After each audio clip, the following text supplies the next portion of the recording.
¿qué tal? Estamos aquí en A Contragolpe en este programa suyo, muy suyo, que ya lleva 18 años al aire y que desde luego ha llenado las expectativas, sobre todo de muchos jóvenes o de muchos ancianos, Los saluda Guillermo García Manzano. Y Concepción Villalobos, de verdad es una gran alegría que nos encontremos en este espacio dominical, sobre todo cuando hay tanto que comentar. El viernes pasado ya se vivió el cuarto viernes de Cuaresma, viernes de Samaritana, tan esperado por la gente en Oaxaca porque nos permite disfrutar de estas deliciosas aguas de chilacayota, aguas de horchata con tuna o de la que sea de su preferencia. Tan sabrosas aguas. Y eso me hace luego meter en mi cabeza el recuerdo de la gran dama aquella que conocí desde que estaba yo muy chamaco. Me refiero a doña Casilda Flores, la gran horchatera de Oaxaca, una mujer ejemplar. Y como sus nietas, que son las que siguen con la tradición, generalmente escuchan A Contragolpe, vamos a aprovechar para enviarles un abrazo y un fuerte saludo, porque cómo recibió A Contragolpe atenciones, cariño y buen trato cada que nos acercamos a disfrutar de un agua cuando andamos caminando por el centro, o a platicar con ellas, o a hacerles la entrevista, a que nos contaran de su historia familiar. Cuando estuve en turismo, yo por algunas razones diversas tuve que ir al mercado central. Sí. Y recuerdo mucho que si me veía doña Casilda, venga, licenciado, y me sentaba a tomar agua. Y como mi padre fue un aficionado a las aguas de doña Casilda, que probaba yo creo que de todas, pues creyó que yo había heredado el mismo gusto. No, gusto sí, pero no la cantidad de agua que bebía mi padre. Y bueno, pues muchas veces yo decía, no está doña Casilda, paso para allá, porque tenía yo alguna prisa, ¿no? Pero ella siempre era una dama, pero totalmente, y siempre muy presente todo lo que valía para ella en términos religiosos, la gran China oaxaqueña. Claro, y fíjense que sobre doña Casilda mucho se ha escrito, porque por ejemplo en la Casa de la Cultura Oaxaqueña se hizo un libro muy bonito, El Indelebles, dedicado a la señora Casilda. También Silvia María escribió sobre Casilda, y usted en Oaxaca Espacios Culturales también dedicó un episodio, un espacio cultural muy bonito a Casilda Flores. Fíjate que hay algo que a mí me enternece, ¿no? Pensar en esa señora que definitivamente era de lo más humilde, no era una mujer presumida a pesar de que tenía de qué hacerlo, y que había recibido a reyes, a presidentes, a primeros ministros, y todos no le sacaron, le entraron al agua. Claro. Era maravillosa. Sí, y hablando de esta tradición, también si recuerdan, amigos, amigas, que la semana pasada estuvimos hablando con Nancy Porras de las pilitas en la ciudad de Oaxaca, y queremos agradecer de verdad a nuestro público que qué bonitos comentarios nos mandó, porque les pareció muy interesante el tema, porque mucha gente desconocía la historia de estas pilitas y porque felicitaron a Nancy, y hay que decirlo aquí, por los datos históricos que aportó en nuestro programa. Fíjate que Nancy es una persona que fue desde niña muy dedicada al estudio. Su vocación fue desde luego la arquitectura, el arte, y además conoce mucho. Es maestra en restauración y al mismo tiempo es una de las más grandes arquitectas que tenemos en Oaxaca. Definitivamente es una mujer muy buena. Sí, muy culta, y hay que reconocer y hay que aprovecharla, porque qué bien la aprovechamos la semana pasada. Y bueno, estamos a punto de iniciar también o de vivir este equinoccio de primavera, y queremos aprovechar aquí en A Contragolpe para desearles lo mejor, para desearles que si han elegido la ciudad de Oaxaca para pasar este puente, porque son días de puente, se diviertan, la pasen bien y sobre todo la disfruten caminando, porque Oaxaca es una ciudad para caminar. Destacamos que el presidente municipal inició ya una campaña que llamaron como peatonalización o Oaxaca peatonal, en donde van a empezar a hacer una serie de actividades que anuncian que cada vez vamos a ver más personas caminando Oaxaca, y Oaxaca más para las personas que para los vehículos. Paisanos y no paisanos residentes en Oaxaca, cuiden esta ciudad por el amor de Dios. No la lastimen tanto. Los jóvenes y los adultos que masticamos chicles, no los tiremos en la banqueta, pero aparte de eso, no destruyamos nuestros edificios, no pintarraquemos, en fin. Yo creo que Oaxaca vale más que un sentimiento de protesta. Muchísimo más, y yo creo que es muy, muy importante que nos sumemos y nos juntemos en ese amor por Oaxaca, de donde quiera que vengan las iniciativas, de donde quiera que vengan las actividades. Por eso en A Contragolpe pues hacemos lo propio y nos esforzamos muchísimo por ir hablando de estos lugares preciosos que tenemos.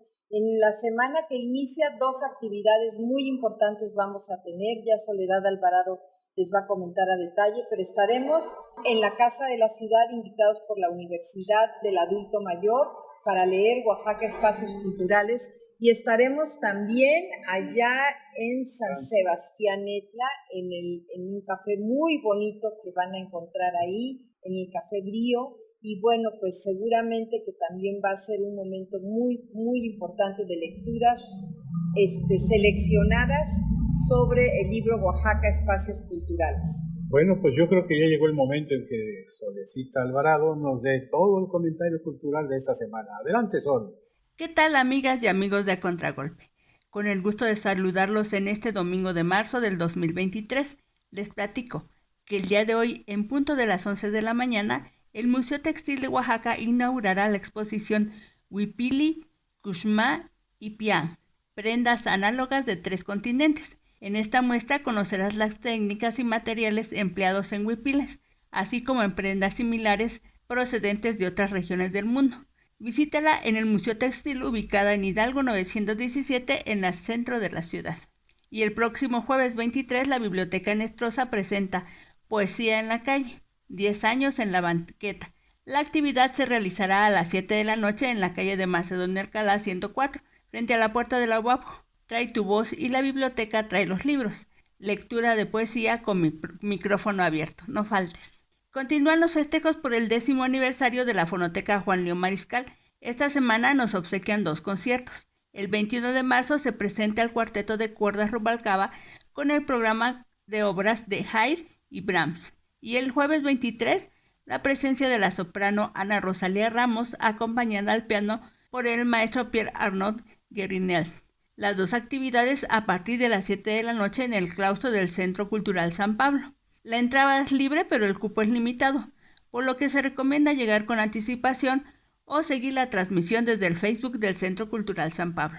El Centro de las Artes de San Agustín te invita al taller de grabado con recursos menos tóxicos. Este curso intensivo de actualización y profesionalización dirigido a artistas que desarrollan sus obras con recursos menos tóxicos. El curso gratuito es impartido de manera presencial por el maestro Rodrigo Telles. Informes e inscripciones desde el Facebook del CASA.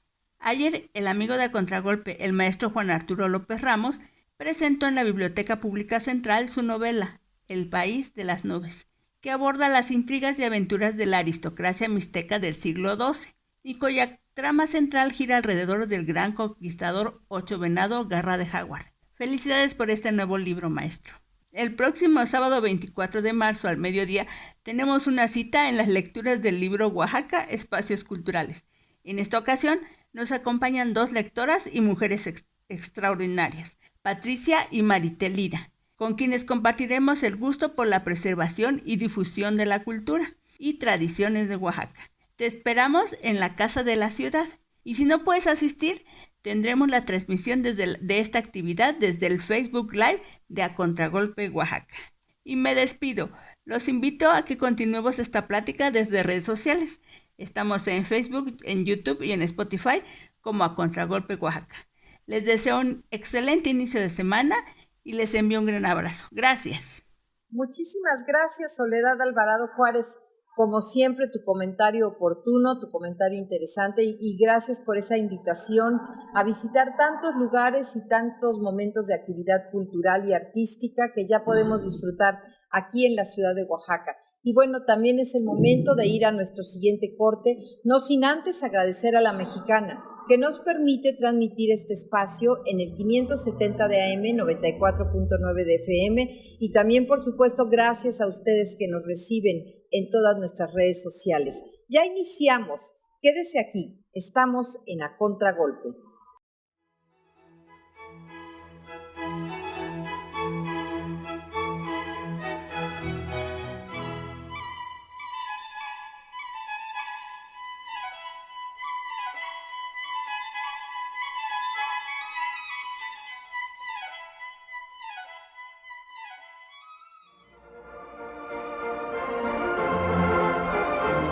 Un espacio cultural. Algunos pasajes históricos del estadista Benito Juárez.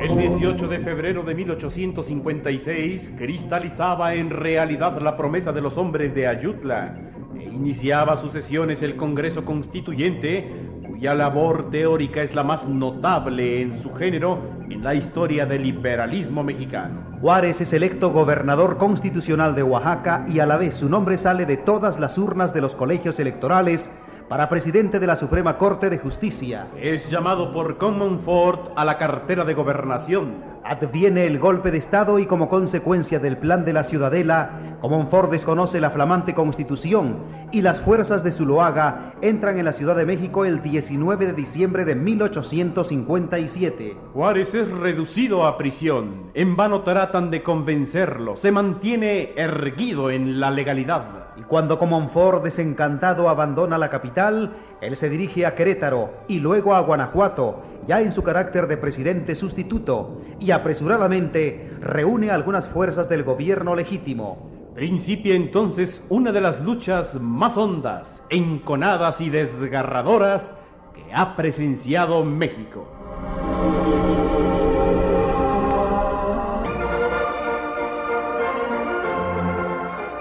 Un espacio cultural.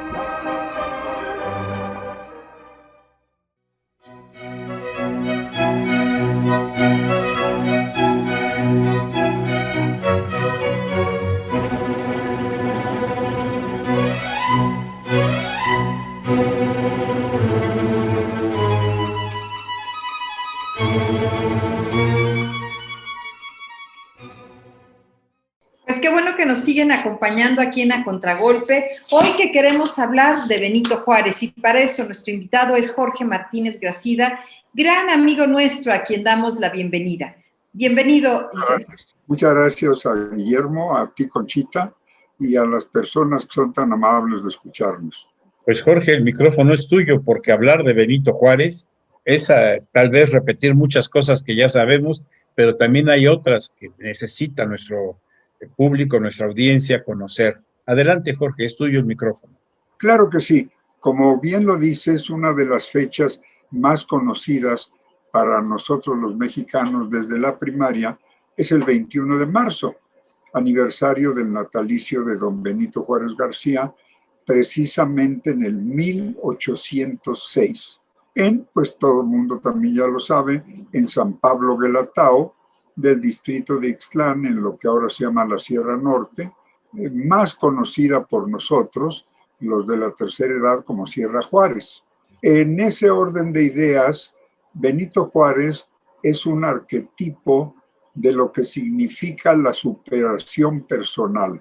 Desde la ignorancia absoluta del idioma español hasta la máxima magistratura del país, porque él tuvo que aprender primero el español, cursar los estudios correspondientes para entrar a estudiar leyes al Instituto de Ciencias y Artes del Estado, después, entre otros puestos, ministro de la Suprema Corte de Justicia y finalmente presidente de la República Mexicana. En esas condiciones es un hombre ejemplar, digno de admiración y digno de ser emulado. Curiosamente, un detalle, era un hombre de baja estatura, como decimos aquí chaparrito, medía 1,56 metros, no era alto, aunque en algunas películas o series de televisión que de él han salido se ve un hombre alto, no, era un hombre bajito. En consecuencia, podemos nosotros señalar que el viaje que hace él de San Pablo Guelatao a la ciudad de Oaxaca, ahora de Juárez, antes San Marcial, Oaxaca, inicia la epopeya de un hombre y de una nación como México. Viene a buscar a su hermana Josefa, que trabajaba en una casa como en la servidumbre. Es recibido y ahí empieza el conocimiento del idioma español. Recordemos que estamos hablando del 1806. Y debo añadir algo que para muchos oaxaqueños es indisoluble. Yo no puedo hablar de Benito Juárez sin hablar de Porfirio Díaz, como que están hermanados. Es más, don Benito Juárez le decía, antes de su rompimiento, nuestro Porfirio. Porfirio Díaz nace en 1830, o sea que es 24 años más joven que el patricio, que Benito Juárez. Y ellos, en un momento dado, son inseparables, aunque llegan a romper. En un momento puedo recordar en qué momento fue el rompimiento entre estos dos prohombres. Hay que recordar que el siglo XIX lo llenan históricamente tres presidentes. Uno muy negativo, Antonio López de Santana, positivamente don Benito Juárez García y positivamente Porfirio Díaz Mori, aunque en sus últimos 5 años cayó en la vejez y abusaron de él. Pero debemos recordar que el culto a Juárez, tal como lo celebramos ahora, lo inauguró Porfirio Díaz, ya muerto Benito Juárez. Y entre otras cosas, debemos recordar que el monumento a Juárez, en la avenida Juárez que lleva su nombre, en la Ciudad de México, antes Distrito Federal, lo construyó Porfirio Díaz. El monumento a Juárez, que está en el Cerro del Fortín, aquí en nuestra ciudad capital, lo mandó don Porfirio Díaz. Y recuerdo en las crónicas de la época que fue subido, arrastrado por bestias, por donde ahora están las escaleritas del Fortín. ¿Recuerdas que subíamos a la Guelaguetza a los lunes del cerro? Por ahí fue arrastrado, subido, y ahí sigue enhiesta la figura de Benito Juárez García, esa gran estatua con la mano extendida. Así las cosas, cuando fuimos invadidos por los franceses, que traen un príncipe austriaco archiduque de la casa dominante en Europa, Maximiliano de Habsburgo, al ser derrotado, también ahorita llegamos a eso, regresa Juárez triunfante a México, a la Ciudad de México, en 3 carruajes. Y Porfirio Díaz lo está esperando en la Ciudad de México después de ganar la batalla del 2 de abril, en que le iban a mandar refuerzos a Maximiliano a Querétaro.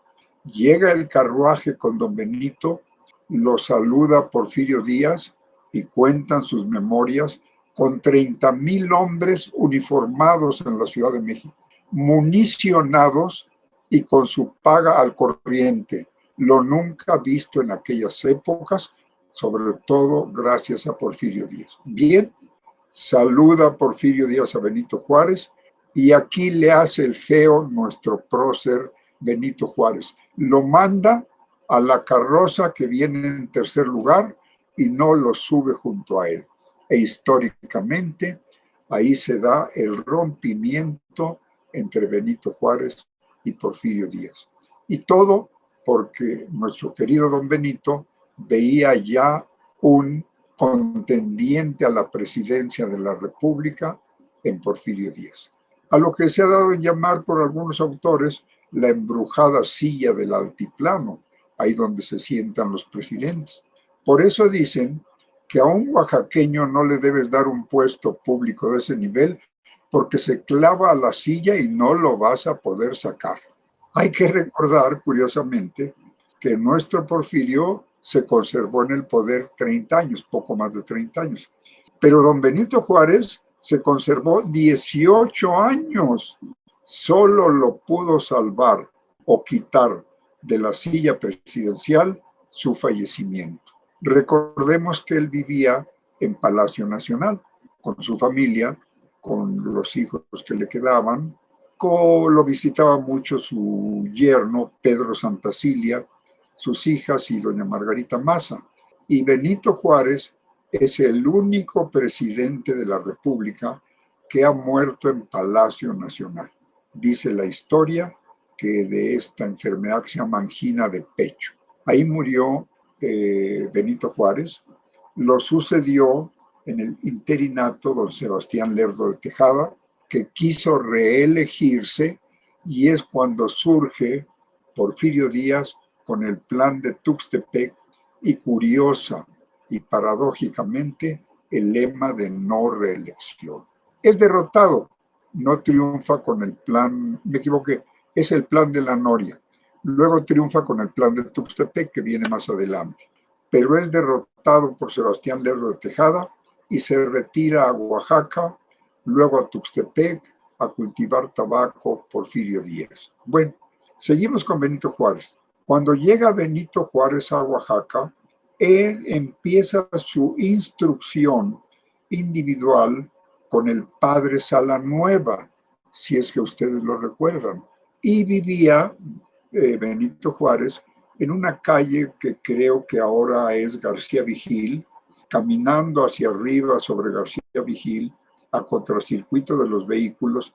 A mano izquierda está la casa con un museo sencillo, con los enseres, muebles y objetos personales que se afirma usaba don Benito Juárez.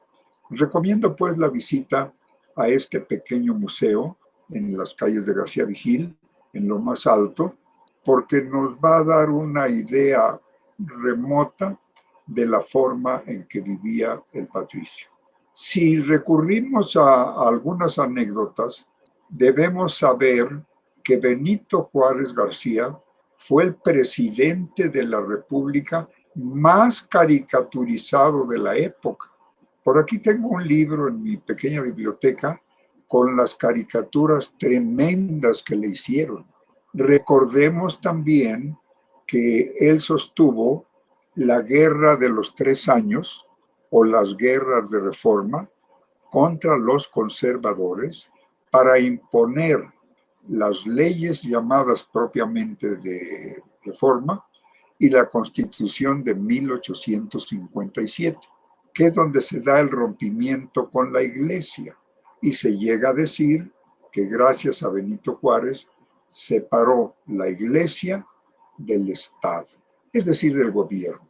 Antes, los arzobispos, prelados católicos podían ocupar puestos de gobierno. Después de las leyes de reforma, no.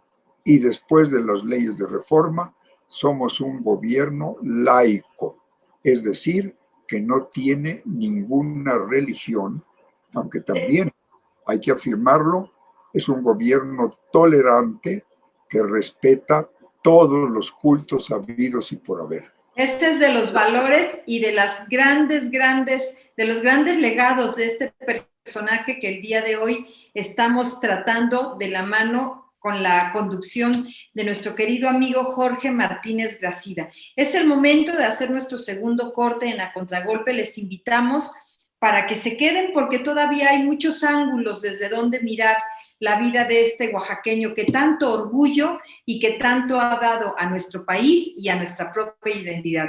Estamos aquí en A Contragolpe.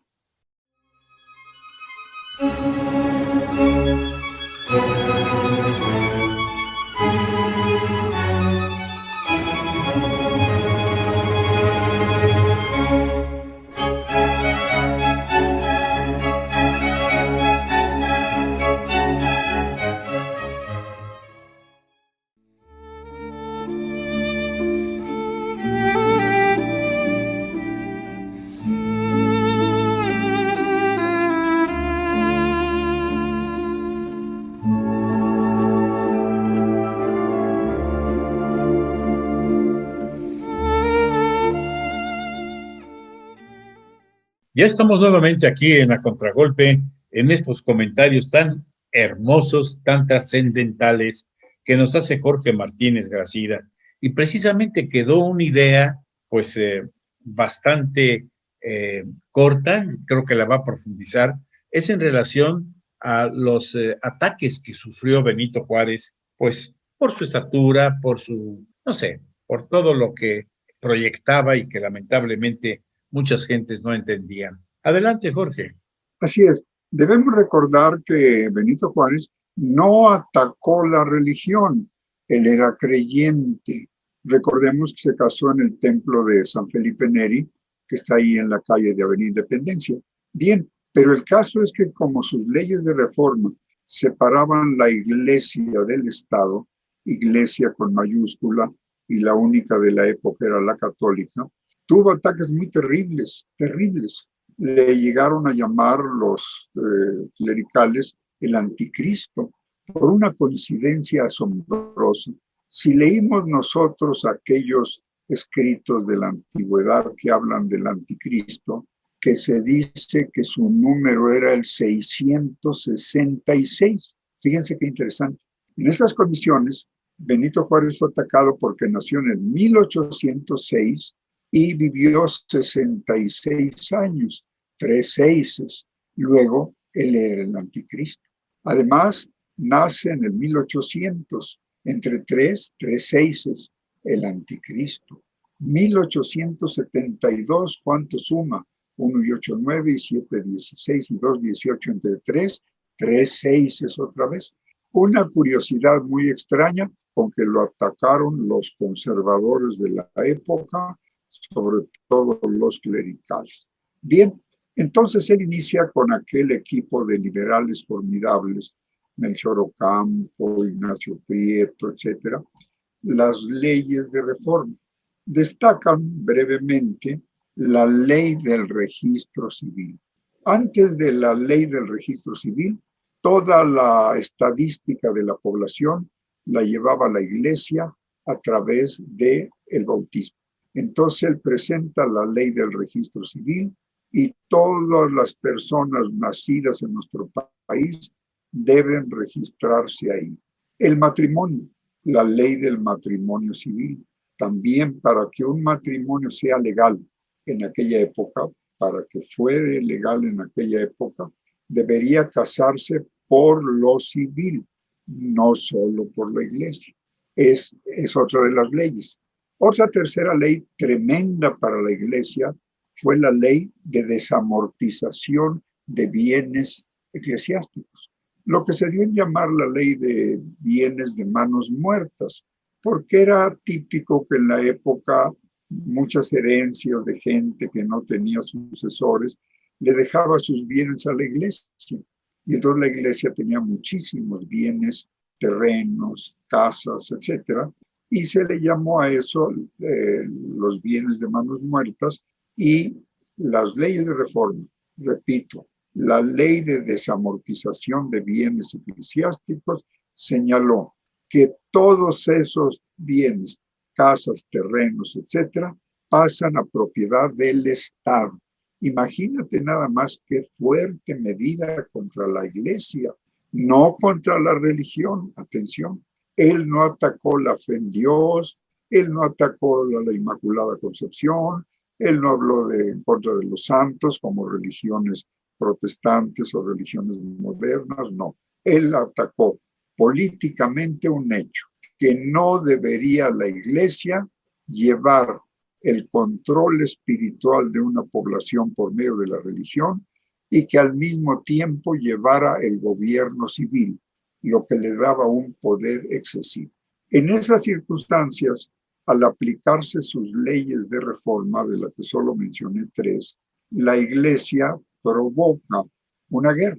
Todos sus partidarios inician una guerra que ahora llamamos la Guerra de los 3 años o las guerras de reforma, que precisamente duraron 3 años. La gana el Partido Liberal Mexicano, encabezado por Benito Juárez, y quedan firmes, vigentes y actuantes las leyes de reforma. Un ejemplo muy interesante, también una ley que se llama jurídicamente Ley de Secularización de Cementerios. Lo secular es lo referido al pueblo. Al secularizar los cementerios, quiere decir que queda prohibido ya, en aquella época, enterrar a las gentes en los atrios de los templos y que deben ser inhumados o enterrados en los cementerios civiles. Aquello fue una locura. Imaginemos la mentalidad de la época. Bien, pues hay un hecho histórico, yo lo califico de histórico, algunos dicen que legendario, Pero el hecho es que muere una de las hijitas de Margarita Maza y Benito Juárez, y él, cargando el ataúd blanco, lleva a su hija al cementerio central de la ciudad de Oaxaca, que conocemos como el Panteón de San Miguel, y él entierra a su propia hija para cumplir con la ley. Con este detalle histórico, lo califico de histórico, nos damos cuenta de la enorme fuerza de voluntad, de la enorme grandeza de un hombre que para hacer cumplir una ley que considera necesaria, él mismo entierra a su propia hija. Es algo terrible para un padre, perder un hijo, perder una hija. Bien, en esas condiciones, después de impuestas las leyes de reforma y de haber vencido después en la Guerra de los 3 años o guerras de reforma, los conservadores ponen la vista en Europa e visitan e invitan al emperador Napoleón III, sobrino de Napoleón Bonaparte, aquel gran conquistador, a que por qué no interviene en México para imponer un gobierno monárquico dirigido por Napoleón III, que trataba de imitar a su tío. Y en esas condiciones piensan en un príncipe de casa real, un núcleo de ilustres, que se les llamó, que fueron a visitar a Napoleón, y piensan en Maximiliano de Habsburgo, que en aquella época era la dinastía dominante en Europa, los Habsburgo. El jefe de aquella dinastía era el hermano de Maximiliano, el hermano mayor, Francisco José. Le ofrecen el trono y él dice que no lo acepta hasta que se haga aquí en México una especie de votación, que ahora llamaríamos encuesta, entre comillas, porque ellos tenían otros datos, y se hace la disque votación y le llegan a decir a Maximiliano mintiéndome: señor, todo el pueblo está con usted y quiere que usted vaya más bien a gobernar a México. Y entonces su hermano Francisco José le dice a Maximiliano: si te quieres ir a México a formar gobierno, debes renunciar a todos tus derechos aquí en Europa. Y renunció Maximiliano a todos sus derechos y se vino con su esposa Carlota, la gran mamá Carlota, que era de Bélgica, hija del rey de Bélgica, y vienen los dos y desembarcan en Veracruz, donde fueron recibidos malamente por el pueblo, aflorando la mentira en que lo hicieron caer. Van los conservadores, ya acompañados de parte del ejército francés, y lo entronizan como el segundo imperio. Recordemos que el primer imperio fue de Agustín de Iturbide después de la Guerra de Independencia, que es otro tema. Entonces entronizan a Maximiliano como segundo emperador. Y desde luego hay que recordar que previo a esto, Francia intervino en México. Llegaron 3 buques europeos a requerir a Benito Juárez que pagara la deuda pública. Vinieron ingleses, españoles y franceses en varios navíos. Desembarcaron en Veracruz y ahí fueron recibidos por el secretario de Relaciones Exteriores de Juárez. Creo recordar, me puedo equivocar, estoy hablando totalmente de memoria, que fue Manuel Doblado. Y con él se celebró un convenio de que iba a haber pago de esa deuda y se nos dio plazo para pagar la deuda pública. Pero los franceses traían otra misión: apoderarse de México. Francia no aceptó y se quedó con su ejército ya en Veracruz. Y de Veracruz, por el clima insalubre, fue el pretexto, quizá la realidad, los mosquitos, el dengue, el paludismo, qué sé yo, empezaron a adentrarse en territorio mexicano. ¿Y quién creen ustedes que fue el primer soldado mexicano que enfrentó a los franceses en una escaramuza en las cumbres de Aculcingo? El Chato Félix. Félix Díaz, el hermano de Porfirio Díaz, que era general liberal en el ejército de Porfirio Díaz. Entonces tuvo un encuentro con los franceses, regresó otra vez a Puebla a unirse con Ignacio Zaragoza y los demás generales, Porfirio Díaz, Miguel Negrete, etcétera, a esperar la llegada de los franceses y tratar de rechazarlos en Puebla. Vamos a continuar con este relato, licenciado Jorge Martínez García, que verdaderamente es tan interesante. Y cuando hablamos de parejas inseparables de don Benito Juárez, pues también hay que hablar de su inseparable y adorada Margarita Maza, quien se casó con él cuando ella tenía 17 años, él era un hombre de 37 años, y quien en su momento dado se puso a trabajar bien duro aquí en Etla para poderlo mantener o para poder financiar su estancia en Nueva Orleans. Pues vamos a continuar aquí en A Contragolpe.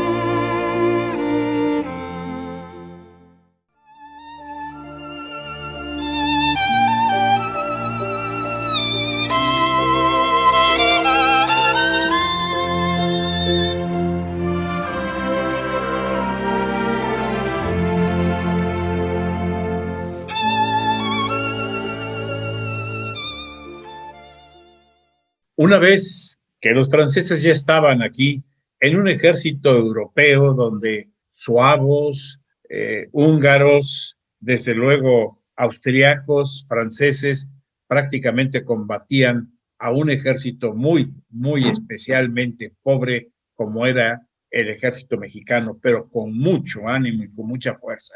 5 de mayo representa una vergüenza para aquellos que venían prepotentemente a tomarle cuentas a un Estado libre y soberano como era el mexicano. Adelante, Jorge. Sí, estamos hablando del 5 de mayo de 1862. Juárez, desde luego, fue muy grande, pero hay que recordar que lo fue en gran parte, por el amor que le tenía a su esposa Margarita Maza, que como bien recordó Conchita, esta mujer se sacrificó en extremo cuando Juárez estaba huyendo, entre comillas, dejando la Ciudad de México. Ella en Etla tenía una tiendita donde vendía objetos de miscelánea para mantener a su familia, mientras Benito Juárez sostenía la terrible guerra contra los franceses. Hay que recordar que la batalla de Puebla la ganamos, los mexicanos, contra 5,000 franceses, que después de aquella derrota se dio cuenta Napoleón III que no eran suficientes y mandó un ejército de 30,000 hombres. Cuenta Porfirio Díaz en sus memorias, un libro que hay que leer, Las Memorias de Porfirio Díaz. Y entonces Juárez toma el tesoro y entonces empieza a retirarse hacia el norte con una estrategia militar que nos dice la historia, no es propiamente una huida, sino dejarle territorio a los franceses para que se fueran esparciendo, debilitando y debilitando. A donde llegaba Benito Juárez, se ostentaba como presidente de la República. Y así era recibido por muchos en broma, por muchos en serio. Llegó a Monterrey, donde tuvo encuentros muy fuertes con el gobernador de Nuevo León, pero siguió adelante hasta Paso del Norte, ahora Ciudad Juárez. Simultáneamente, un aliado de él muy importante, Abraham Lincoln, estaba en guerra en su propio país, en la llamada Guerra de Secesión o Guerra de Norte contra Sur. Entonces no lo podía ayudar. Cuando gana la Guerra de Secesión los Estados Unidos, entonces Lincoln empieza a ayudar a Benito Juárez y se aplica contra los franceses una doctrina de los Estados Unidos de América, nuestros vecinos del norte, que se llama Doctrina Monroe, que quiere decir América para los americanos. Así que los franceses les eran indeseables a las gentes de los Estados Unidos. Y gracias a ese evento, hay que decirlo, Benito Juárez pudo obtener efectivos, armas y dinero, y empezaron las grandes batallas victoriosas del ejército liberal, entre ellas en Oaxaca Porfirio Díaz empieza en Miahuatlán, con la batalla de Miahuatlán, y empieza una carrera triunfal. Miahuatlán, Oaxaca, donde está este convento, ahí por la Mixteca, se me escapa su nombre, hasta llegar a la batalla del 2 de abril, que ahorita llegamos, y logran derrotar a los franceses, que ante la crítica terrible en Francia, encabezada por Víctor Hugo, ¿qué hacían los franceses en México? Napoleón III decidió retirar sus ejércitos. Se fueron las bayonetas francesas y se quedó Maximiliano solo con un grupo de conservadores. Zuloaga, Miramón, Mejía, Márquez, etc. Y entonces los liberales, de triunfo en triunfo, lo empujaron a Querétaro, donde se estableció un sitio en la ciudad de Querétaro, y ahí se conservó Maximiliano. Uno de los generales de Maximiliano, creo que Leonardo Márquez, logró romper el asedio, el sitio, y vino a la Ciudad de México a formar un ejército para ir en auxilio de Maximiliano a Querétaro. Formó el ejército, pero lo estaba esperando Porfirio Díaz en las afueras de la Ciudad de México, hacia el oriente, y se estableció una batalla decisiva, la batalla del 2 de abril, donde Porfirio Díaz derrotó a las huestes de Leonardo Márquez, y ahí fue el principio del fin para Maximiliano de Habsburgo. Regresaron sus ejércitos a auxiliar Querétaro, se rindieron los conservadores en Querétaro, tomaron la plaza a los liberales, tomaron prisionero a Maximiliano, y finalmente, no obstante todas los ruegos y las súplicas de reyes europeos, incluso se habla de una bellísima princesa, la princesa de Salm-Sal, que arrodillada ante Benito Juárez pidió por la vida de Maximiliano. Y él ahí es donde dijo no, somos un país soberano, y es donde pronuncia por esas fechas la memorable oración o frase que dice: entre los individuos como entre las naciones, el respeto al derecho ajeno es la paz. Y aplicando ese principio del no perdón a los invasores, fusila a Maximiliano, a Miguel Miramón y a Tomás Mejía en el Cerro de las Campanas. Aquí hay varias anécdotas. Entre ellas se dice, quizá no sea histórico, que Maximiliano le pregunta a Miguel Miramón, el formidable niño héroe, fue niño héroe Miguel Miramón, junto a Leandro Valle, hay que acordarse de eso. Bueno, le pregunta Maximiliano a Miguel Miramón, ¿y duele el fusilamiento? Y le contesta Miramón, no lo sé, señor, nunca me han fusilado.